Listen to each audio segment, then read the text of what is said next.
မဟုတ်ပဲနဲ့တန်မှုတွေရွယ်ကြတာပုတ်ပန်ကုန်လို့ကျွန်တော်တို့ဘယ်လိုမှသတ်မှတ်လို့မရဘူးတန်ဖိုး3ယောက်ကိုတော့ရှိနေတဲ့ဒီသွားခွင့်ရှိတယ်အားလည်းဘာကြပါကျွန်တော်ကြားတာကကျွန်တော်ဥက္ကဋ္ဌပြောတဲ့ဂျဲမှုကိုကျွန်တော်တို့ကခွင့်ပြုချက်ဆက်ဆက်ပြောနေတယ်နောက်ဆုံးကြတော့မှသူကတွေ့ဖို့အစီအစဉ်လုပ်ပြီးသားပါလို့ပြောတယ်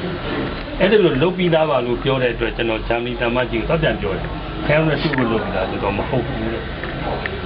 King of Diplomat Singapore ရဲ့ Russia ရဲ့ Thailand ဒီသုံးဦးနဲ့တွေ့ဖို့စီစဉ်လုပ်ထားတယ်ဒါဂျာမန်တမန်ကြီးသူသိပြီလားဒါနဲ့ကျွန်တော်မေးကြည့်တယ်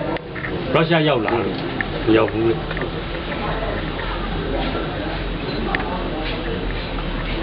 ကျွန်တော်လည်းတူတူပါပဲဒီလိုပဲမေးနေရတာဒီနေ့ရောအန်တီထုပါမှာလိုက်ပြီတူတူပဲဩမနေပေါ့